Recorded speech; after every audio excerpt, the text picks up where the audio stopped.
Il y avait un homme qui s'était enrichi grâce au trafic de la drogue. Ses nombreux crimes concernaient essentiellement ses concurrents qu'il n'hésitait pas à tuer. Mais à chaque fois qu'il comparaissait au tribunal, il était toujours innocenté. Son secret ? Il avait un très bon avocat.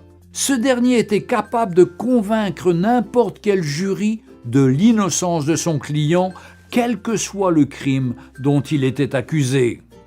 Après chaque procès remporté, l'avocat exhortait son client d'abandonner ses crimes et de changer. Ce dernier rétorquait « Je te paie pour me défendre, pas pour me conseiller ». Un jour, il fit tuer un homme qui courtisait sa femme. La punition pour ce crime était la réclusion à perpétuité ou la condamnation à mort. Lorsque l'affaire fut appelée devant la cour, il appela son avocat qui, une fois de plus, convaincut le jury de l'innocence de son client.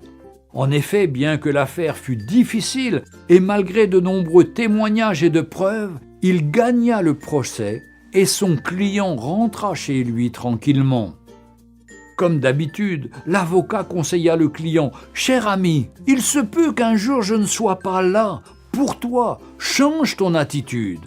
Et attention, je suis ton patron et non ton fils. Va donner tes conseils ailleurs, lui répondit son riche client avec orgueil. Un jour, il récidiva en tuant un pasteur qui militait contre le trafic des drogues. Mais quelque chose s'est passé, bien que l'affaire était difficile et très compliquée, mais il était tellement sûr de son avocat qu'il appela ses amis, ses parents, sa femme et ses enfants pour assister au procès afin de voir comment il va humilier les juges et le ministère public. Alors qu'il se rendait au tribunal, il appela son avocat. Ce dernier lui rassura qu'il était en route et qu'il arrivait déjà. La salle était pleine à craquer et on attendait l'entrée du juge pour le début du procès. Et lorsque l'huissier fit lever l'assistance pour l'entrée du juge président, le trafiquant de drogue fut glacé de constater que c'est son avocat qui est sur le siège du jugement en tant que juge président de la cour. Il n'était plus un avocat, mais un juge.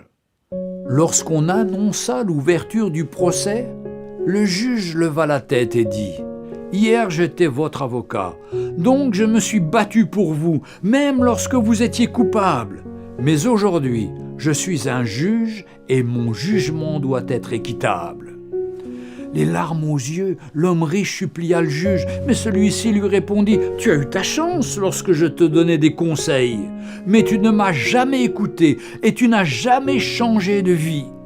Désormais, tu subiras la rigueur de la loi. » L'homme fut condamné à mort pour assassinat et trafic de drogue.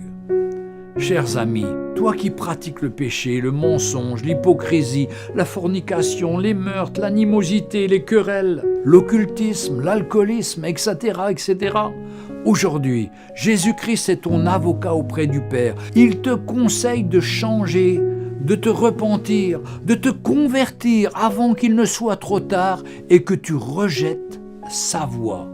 Mais un jour, il reviendra comme un juge et rendra à chacun selon ses œuvres. Il te dira « Hier j'étais ton sauveur, mais maintenant je suis ton juge. » Aujourd'hui, Jésus-Christ est notre avocat et rédempteur, mais le jour viendra où il jugera chacun équitablement.